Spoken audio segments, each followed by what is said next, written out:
Here we have a totally scratch-built engine built by the well-known Joseph Higgins. This was not a kit. This engine is called odds and ends. And that's pretty much what it was built from. Odds and ends. I usually like to take my videos outside with the daylight so you can see things better, but right now it's about 25 degrees outside, so I'm going to start this up on my workbench here in my basement. I have a vent here that vents to the outside. This vent is for my soldering that I do down here. Suck the exhaust fumes out. And so it's not as easy to walk around the engine like I do outside. But I want you to hear it running. And I can explain a few things in the video. And again, I will apologize for it being a little shaky here. But you will get the idea. This lever here is for setting the timing, if you want to adjust the timing while it's running. And I have it set, it's probably around, I'm going to say about 5 degrees before top dead center. Before I get into the specifics of the engine, I will say that this was built using Philip, and I'm going to probably mispronounce this last name, Duclos, D-U-C-L-O-S. His plans for his odds and ends hit and miss engine, with some changes were made from those plans. So again, this was totally scratch built. It's not from a kit.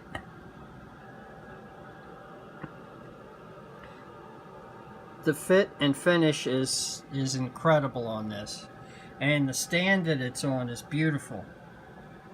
These are to get my hand in here so you can see. It's not a huge engine. It has 5-inch flywheels, and I adjusted the governor springs down here a little bit to try and get it to run as slow as possible. You can loosen this one bolt here, and there's a nice slide machined in there to adjust the tension. So this is in pretty far, or you could try other springs if you wanted to get to run slow. On small engines like this, they don't have a lot of mass for the flywheels, so they do tend to run a little bit faster than if you had like a bigger engine like my olds that I'm going to be finishing up, which is a half scale. That has 9-inch flywheels on it, and then you get a little bit more momentum going, and you can get some more time in between the hit and miss cycles. It's nice little oil cups. There's a grease cup on the bottom end here. Nice little drip oiler. This gas tank here, this is a unique setup. It has a check valve in it. This is actually held on the stand here with magnets. You can unclip this if you want to take it outside and dump the fuel out. There are, I don't want to tip it too far, there are magnets underneath here that hold it nice and steady on the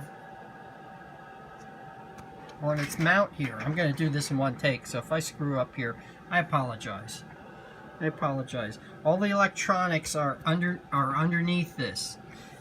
There is space under here for a smaller 6-volt battery. This does run on 6 volts, and you can mount a battery underneath here. There is not a battery under here right now, but if you had a 6-volt battery under the stand here, there's a charging jack here. And when you flip on the ignition, the light will light up here, and the light also flashes when you get when the plug fires. So it's a nice little aid to see when your plug's going to fire. When the light goes off and then the light comes back on, that's right when you would have spark. There is a cover for this. There's a red wooden cover that goes on it. There's also another piece of wood that this mounts to that's black in color and has the latches on the end of it for the red cover that goes over this, and that will be sold along with this engine. For running it down here in my basement, I take the muffler off, so that directs the exhaust fumes right into my soldering vent here, which I have laying on the table, so I'm pointing the exhaust right into that. Here are your connections in the back for a 6-volt battery. Don't run 12 volts on this. This does have a nice ignition setup underneath it. In my eBay ad, there will be a picture of this with showing underneath here. There's 2 screws here, one on either end, that comes off, and then this lifts off of here, and these are marked so you fit this back on correctly, so you don't get this on the wrong way around. Got some water in the hopper there.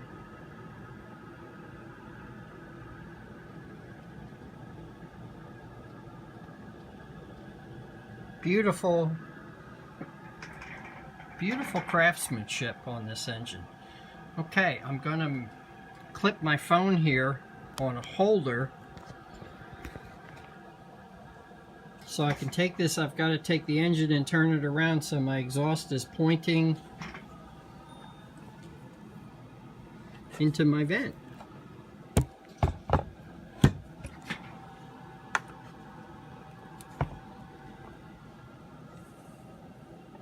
And we're going to fire it up. There we go. Right now I'm running canned gas in it. It doesn't have any methanol in it. It's a can of gas that you can get at Home Depot. It's like $5 and you get a quart, but it doesn't have any methanol in it.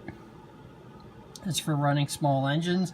And again, I've added a slight amount of castor oil to it for upper cylinder lubrication. I hope this is focusing okay here, because this engine has such nice detail on it. Well, let's hook up the power. I wish the lighting was a little bit better here too, but again, I like to do these outside, but not today with it about 25 out, and it is a little windy, so we're going to run this indoors.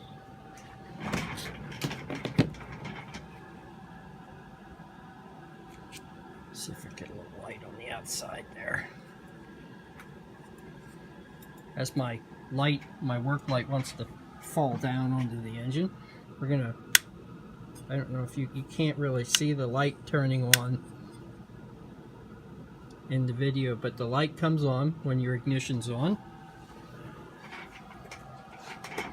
I have a 6-volt gel cell sitting there that is not included, and these wires are not included. And I'm going to start it up here since I'm trying to hold the phone at the same time. This is just a sanding disc with the sanding roll off of it. It's just a rubber wheel. This just makes it easier for me to start. I'm sitting here because I probably have to choke it.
see if I can focus on that. It was built in 1997.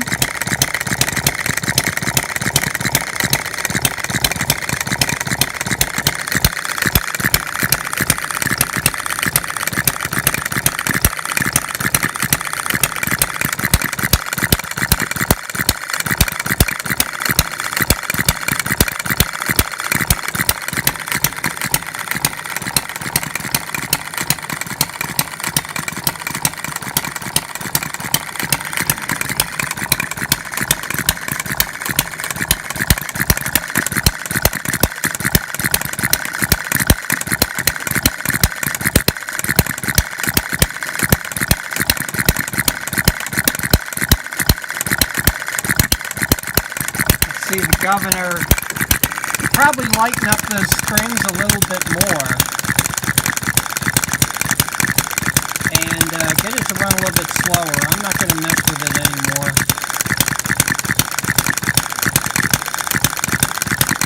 You can see the governor mechanism moving in and out that locks out the exhaust valve.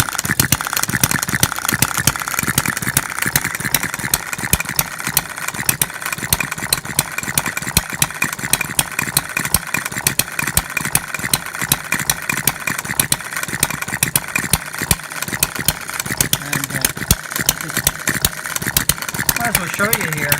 It's got some pep to it.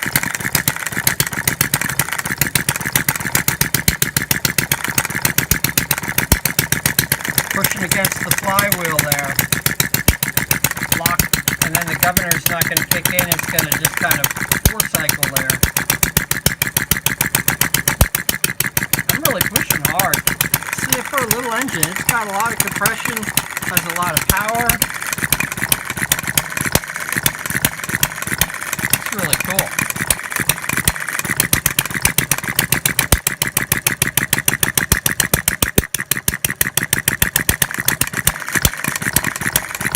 Very nice running, very nice display.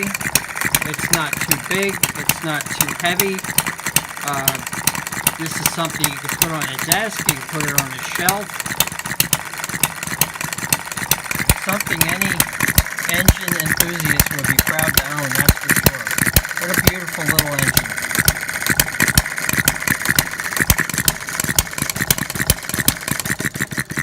Flip the switch and shut it down. Definitely a beautiful little engine. Certainly make a nice display somewhere. If you have any questions about this engine, you can email me at JoeKind, that's JoeKind, at Comcast.net. And I will have my email address listed below. Sales off of eBay are great. I can do a little bit better on the price because of the 9% fee that eBay charges. And didn't calculate shipping yet. I only get actual shipping charge, and then eBay also takes another 10% out of what you charge for shipping now. After July 1st, since I'm in Pennsylvania, eBay will be adding sales tax. They are going to collect the sales tax for sales after July 1st of this year, 2019. So if you get this before July 1st, unless you live in Pennsylvania, if you live in PA, I have to collect and remit sales tax. But until July 1st, you won't have to pay any sales tax on this engine. Okay, any questions at all, please let me know. Let's see if there's anything else I can tell you here. It has a 1-inch bore and a 1.5-inch stroke. And I told you about the battery. There is room. There is not going to be a battery, but there is room underneath the display stand here to mount a battery. And again, like I showed you, have a charging jack, and that's pretty cool. So you can basically have a self-contained unit that you don't have to hook up an external battery to.